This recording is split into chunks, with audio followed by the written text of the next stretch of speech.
bonjour à tous d'abord. Merci beaucoup de m'inviter pour présenter sur le syndrome de Brugada. Je suis désolé, je ne pouvais pas venir à Bordeaux aujourd'hui, d'abord parce que j'y étais la semaine dernière et que ensuite, en fait, je suis dans le service ce matin.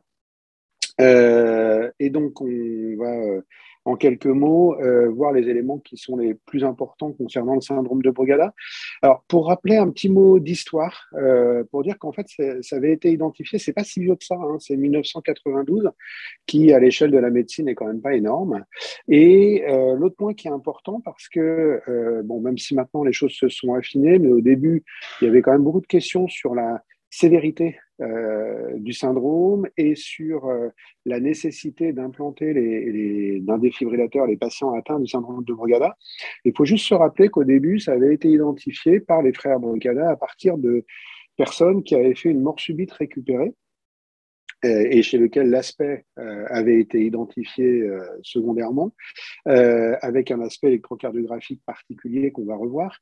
Mais ça explique aussi qu'au début, comme presque toujours dans les maladies, c'est les formes les plus graves qui ont été retrouvées, les patients avec les formes les plus graves qui ont été retrouvées, qui fait qu'on verra que globalement, progressivement, au cours du temps, la sévérité de l'atteinte et le risque de mort subite a été un peu réévalué et un peu diminué, ce qui peut aussi expliquer pour les patients qui sont pris en charge de la façon la plus ancienne que les prises en charge actuelles peuvent être différentes et en particulier les indications d'implantation de défibrillateurs peuvent être différentes. Ce qu'on sait de cette maladie, c'est que donc il y a un aspect particulier sur l'électrocardiogramme, que ça entraîne un risque d'arrêt cardiaque par fibrillation ventriculaire et que c'est fréquemment familial, avec une transmission qui se fait sur un mode autosomique dominant. On parlera de la génétique tout à l'heure, c'est pas moi qui en parlerai, mais il y en aurait beaucoup à dire dans cette pathologie-là, essentiellement pour dire que on n'est pas sur de la génétique simple, comme dans la plupart des pathologies, on a la mutation, on est atteint, mais on est sur une maladie qui est à la fois avec une anomalie génétique prédominante, mais également avec beaucoup de ce qu'on a pu identifier depuis maintenant quelques années, ce qu'on appelle des variants fréquents, qui vont modifier le risque de développer la maladie. Quoi qu'il en soit, c'est quand même une transmission qui est autosomique dominante, c'est-à-dire qu'il suffit qu'un des deux parents ait la maladie pour la transmettre statistiquement à la moitié des enfants. Plus exactement, chaque enfant a un risque sur deux d'être porteur de la maladie, qui veut dire aussi que les frères et sœurs de quelqu'un qui est atteint a un risque sur deux et les parents, même chose. Évidemment, ça ramène tout de suite à l'importance du dépistage familial dans cette pathologie-là, puisque on sait que le premier symptôme du syndrome de Brugada peut être un arrêt cardiaque, justifiant absolument d'aller détecter toutes les personnes à risque et ensuite adapter le traitement en fonction. C'est plutôt une maladie qu'on trouve chez les hommes, 8 fois sur 10, avec un âge moyen qui est de 41 ans. C'est rare chez les enfants, c'est vraiment plutôt après l'adolescence que ça apparaît, et on considère, alors les chiffres sont toujours discutables, mais enfin ce sera à peu près 4% de l'ensemble des morts subites, 20% des morts subites chez des sujets qui ont un cœur qui est morphologiquement normal, avec une prévalence, donc c'est 5 pour 10 000 chez l'adulte, donc 5 personnes pour 10 000 ont un syndrome de Brugada. Chez les enfants, c'est beaucoup plus faible, c'est 5 pour 100 000. Le fameux aspect, c'est celui-là. Alors évidemment, vous n'êtes pas des spécialistes de l'électrocardiogramme, mais nous, c'est ce qui va nous intéresser quand on fait le diagnostic. Et si je montre l'électrocardiogramme, c'est vraiment pour insister sur un point, qui est qu'il faut vraiment avoir cet aspect de sus-décalage du segment ST et cet aspect convexe pour qu'on puisse porter le diagnostic. Et ça, c'est vraiment important parce qu'en fait, on se rend compte qu'avec nos collègues cardiologues de ville, par exemple, il n'est pas rare du tout qu'il y ait des diagnostics qui soient évoqués ou qui soient portés, alors que quand on regarde les électrocardiogrammes de façon un petit peu plus fine, l'aspect n'est pas véritablement présent. Et pour qu'on puisse retenir le diagnostic et pour qu'on puisse considérer qu'il y a un risque de survenue d'accident, il y a vraiment besoin qu'il y ait cet aspect complet. L'autre élément important, c'est qu'on sait qu'il y a beaucoup de variabilité de l'électrocardiogramme dans cette maladie. Non. Beaucoup de maladies, en fait, quand l'aspect est présent, il est présent tout le temps. Dans le cadre du syndrome de Brugada, c'est pas ça. On sait que l'aspect peut être présent le matin, pas le midi, être revenu le soir, être là le lundi, mais pas le mardi, qui veut dire qu'un simple électrocardiogramme ne permet pas de dire il n'y a pas de syndrome de Brugada quand on fait le dépistage familial. On peut dire il n'y a pas le syndrome de Brugada maintenant, mais il peut très bien être présent quelques heures plus tard. Et c'est pour ça que, compte tenu de cette variabilité, on propose, dans le cadre du diagnostic familial et dans le cadre du dépistage, ou quand il y a un aspect évocateur sur l'électrocardiogramme, de faire un examen qui s'appelle un test utilisant les bloqueurs des canaux sodiques. Donc ça peut être idéalement la jmaline, parfois la flécaïne, parce que la jmaline n'est pas toujours disponible partout. Mais c'est vraiment cet examen-là qui va permettre de répondre sur le fait qu'il y ait ou qu'il n'y ait pas le syndrome chez un membre de la famille, par exemple. Tant qu'on n'a pas fait cet examen, on ne peut pas être sûr, sauf évidemment si l'aspect est présent spontanément. Mais quand il n'est pas présent spontanément, eh ben, comme je vous disais juste auparavant, on peut tout à fait avoir un électro normal et avoir le syndrome de Brugada si le test n'a pas été fait. Donc c'est vraiment important dans le cadre du dépistage. Alors les événements rythmiques, on sait que c'est ça le risque du syndrome de Brugada. J'insiste toujours pour dire qu'il n'y a rien d'autre que ça. C'est-à-dire que les personnes qui ont un syndrome de Brugada, ils ont un cœur qui se contracte bien, ils ont une vie qui est parfaitement normale, on n'est pas gêné quand on fait des efforts, il n'y a pas d'essoufflement, il n'y a pas de douleur, il n'y a rien de tout ça. Il y a vraiment uniquement ce risque de survenue d'emballement brutal du cœur qui peut conduire à, quand le cœur va beaucoup trop vite, un arrêt cardiaque avec toutes les conséquences qu'on connaît. On sait que ça survient au repos, très majoritairement. Ce n'est pas du tout une maladie où les accidents surviennent à l'effort.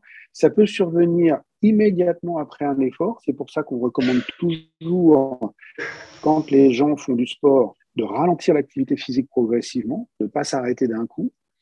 On sait que le risque est augmenté en cas de fièvre. C'est plus vrai chez les enfants que chez les adultes, mais on va recommander chez tout le monde de traiter la fièvre activement.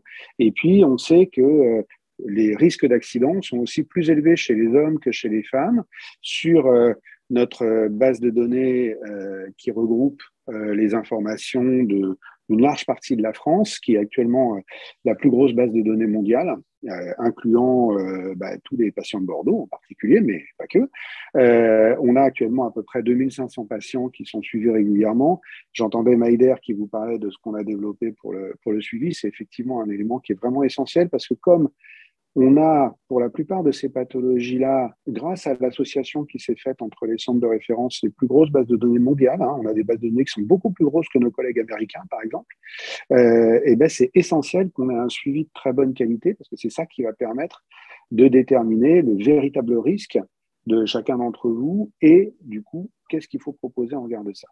Et donc, ce qu'on voit, c'est que, par exemple, les femmes ont 3 fois moins de risques que les hommes. À phénotype égal, c'est-à-dire avec la même présentation clinique, une femme aura 3 fois moins de risques qu'un homme, et alors que le risque a tendance à descendre au cours de la vie, c'est-à-dire que plus on est jeune avec un syndrome de Brugada, quand il est présent, plus les risques sont élevés, et plus avec le temps, le risque va diminuer, et on considère aujourd'hui qu'au-delà de 65 ans, en général, le risque peut être réellement considéré comme faible. Ce qui veut dire qu'on a souvent la question, mais est-ce que ça va s'aggraver au cours de la vie? Non, au contraire, ça va plutôt aller en s'améliorant. Alors, si on veut donner quelques chiffres, ça c'est un travail qu'on a fait tout récemment, où ça permet de voir un petit peu en fonction de chaque catégorie de patients, puisque c'est ces critères-là qu'on va utiliser, est-ce qu'il y a eu des symptômes, est-ce qu'il n'y en a pas eu, est-ce qu'il y a l'aspect spontané ou pas.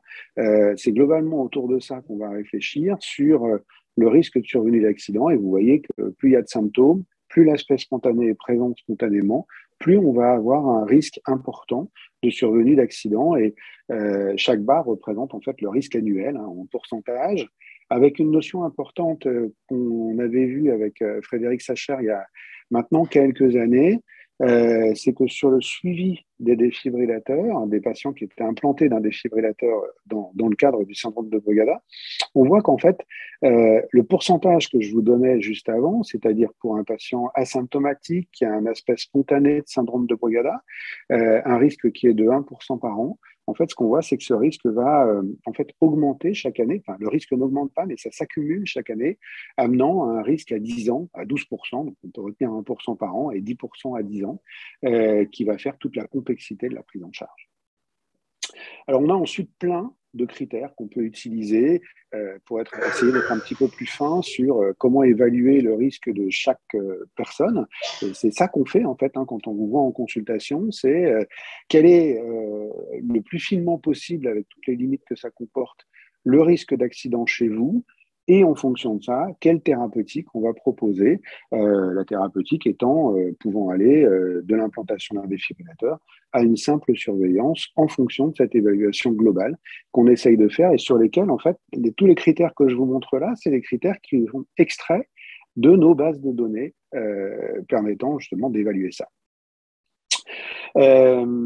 Et comme je le disais auparavant, en fait, ce risque va être évalué d'abord sur l'aspect spontané ou pas de l'électrocardiogramme, ensuite sur la présence de symptômes, et puis ensuite sur un certain nombre d'autres paramètres un peu plus fins qu'on va regarder sur l'électrocardiogramme, en sachant qu'on essaye maintenant d'avancer sur l'utilisation de l'intelligence artificielle pour aider à affiner le risque, qui reste toujours quelque chose d'assez complexe, puisque ce que j'explique toujours, c'est qu'on sait aujourd'hui bien évaluer le risque à l'échelle d'une population. Si on prend 150 patients qui ont un syndrome de Brugada, on ne va pas beaucoup se tromper. Par contre, pour le faire à l'échelle individuelle, vous, votre risque, qu'est-ce qu'il est et qu'est-ce qu'il faut que je vous propose? Et bien là, c'est beaucoup plus compliqué parce qu'en fait, le risque pour un patient, c'est 0% ou 100%. Il y a un accident ou il n'y en a pas. Et donc, c'est évidemment autour de ça que va se faire la discussion avec vous. Et c'est pour ça qu'on insiste toujours énormément sur le fait que il n'y a pas un traitement pour le syndrome de Brugada, il y a une discussion avec vous pour essayer de trouver quel est le meilleur traitement pour vous. Donc aujourd'hui, il n'y a pas de traitement médical qui a fait clairement la preuve de son efficacité. On peut proposer le Sérécor chez les personnes qui ont régulièrement des événements rythmiques.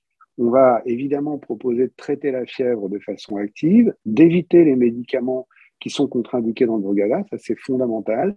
Et puis, je l'ai dit tout à l'heure, et j'insiste à nouveau, sur l'importance du dépistage familial pour être certain de dépister toutes les personnes à risque, puisque c'est une autre notion qui est essentielle, on transmet son Brugada, on ne transmet pas son risque. C'est-à-dire qu'une personne peut avoir 60 ans, n'avoir jamais eu d'événement dans sa vie, et son petit enfant qui a aussi le syndrome de Brugada, lui, va faire un accident très tôt. Donc, c'est pas parce que une personne a peu de risques que dans la famille, il y aura peu de risques. C'est vraiment un risque individuel. Le défibrillateur, on va le proposer essentiellement aux personnes qui sont symptomatiques, plus chez les hommes que chez les femmes, parce que le risque chez les hommes est plus important. Et la vraie question, c'est qu'est-ce qu'on propose chez les personnes qui ont un aspect spontané de syndrome de Brugada, directement visible sur l'électro, mais pas de symptômes.